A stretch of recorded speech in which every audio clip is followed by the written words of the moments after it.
இன்ஃபோடெயின்மென்ட்டுக்கு மீண்டும் வரவேற்கிறோம். பிரபஞ்சத்தின் மர்மங்களைப் பற்றி விவாதிக்கலாம். இன்று பல தசாப்தங்களாக இரகசியம் மற்றும் ஊகங்களில் மறைக்கப்பட்ட ஒரு தலைப்பை நாங்கள் ஆராய்ந்து வருகிறோம். அமெரிக்க அரசாங்கம் வேற்று கிரக வாழ்க்கையின் ஆதாரங்களை மறைக்கிறது என்ற கருத்து. தயாராகுங்கள், ஏனென்றால் நாங்கள் சில வியப்பூட்டும் உண்மைகளை வெளிக்கொணர உள்ளோம்.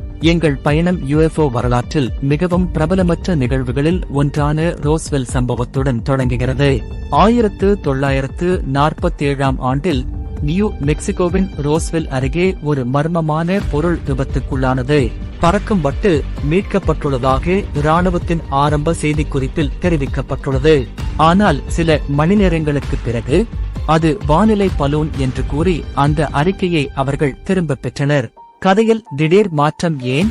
ரோஸ்வெல்லில் மீட்கப்பட்ட குப்பைகள் வானிலை பலூனில் இருந்து அல்ல, மாறாக வேற்று கிரக விண்கலத்திலிருந்து கிடைத்தவை என்று பலர் நம்புகிறார்கள்.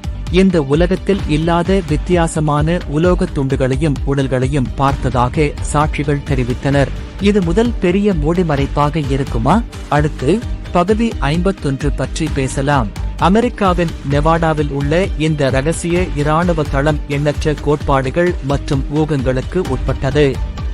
1989 ஆண்டில் பாப் லாசர் என்ற நபர் ஏரியா 51க்கு அருகிலுள்ள ஒரு தளத்தில்தான் வேலை செய்ததாக கூறினார். அங்கு அரசாங்க விஞ்ஞானிகள் அந்நிய தொழில்நுட்பத்தை தலைகீழாக மாற்றியதை கண்டார். அவரை இழிவுபடுத்தும் முயற்சிகள் இருந்த போதிலும் லாசரின் மேம்பட்ட உந்துவிசை அமைப்புகள் பற்றிய விரிவான விளக்கங்கள் சந்தேகம் கொண்டவர்களையும் நம்பிக்கையாளர்களையும் கவர்ந்தன. ஏரியா 51 இன் இருப்பு 2013 வரை அமெரிக்க அரசாங்கத்தால் மறுக்கப்பட்டது. பின்னர் வகைப்படுத்தப்பட்ட CIA ஆவணங்கள் இறுதியாக அதை ஒப்புக்கொண்டன. கேள்வி எஞ்சியுள்ளது, அவர்கள் வேறு என்ன மறைக்கிறார்கள்? தகவல் அறியும் சட்டத்தின் மூலமாகவும் அரசாங்கம் தகவல்களை வெளியிட்டுள்ளது. 2017 பென்டகன் மேம்பட்ட விண்வெளி அச்சுறுத்தல் அடையாளம் காணும் திட்டம் ஆதிக் இருப்பதை உறுதிப்படுத்தியது. இது UFO பார்வைகளை ஆய்வு செய்யும் ஒரு இரகசிய முயற்சியாகும். மில்லியன் கணக்கான டாலர்களுடன் நிதியளிக்கப்பட்ட இந்த திட்டம் அடையாளம் காணப்படாத வான்வழி நிகழ்வுகளின் பல அறிக்கைகளை பகுப்பாய்வு செய்தது. ஆதிக் இன் முன்னாள் இயக்குனர் லூயிஸ் எலிசாண்டோ இயற்பியல் பற்றிய நமது புரிதலை மீறும் மேம்பட்ட அடையாளம் காணப்படாத விமானங்களின் நிர்பந்தமான சான்றுகள் இருப்பதாக பகிரங்கமாக கூறியுள்ளார். இவை வேற்று கிரகத்தில் தோன்றியதாக இருக்க முடியுமா? UFOக்கள் அல்லது UAVகளுடன் கடற்படை பைலட் சந்திப்புகளில் சமீபத்திய எழுச்சி உள்ளது. அடையாளம் காணப்படாத வான்வழி நிகழ்வுகள். 2020 ஆண்டில் பென்டகன் இந்த சந்திப்புகளை காட்டும் வீடியோக்களை வகைப்படுத்தியது. அங்கு பொருள்கள் நமது தற்போதைய தொழில்நுட்ப தரங்களின்படி சாத்தியமற்றதாக தோன்றும் சூழ்ச்சிகளை செய்தன. விமானிகள் இந்த பொருட்களை புலப்படும் உந்துவிசை அமைப்புகள் இல்லை என்று விவரித்துள்ளனர். இருப்பினும் அவை நம்ப முடியாத வேகத்தில் வேகத்தை அதிகரிக்கவும் குறைக்கவும் மற்றும் திசையை மாற்றவும் முடியும். இந்த மர்மமான கைவினைப் பொருட்கள் என்ன? அவை எங்கிருந்து வருகின்றன?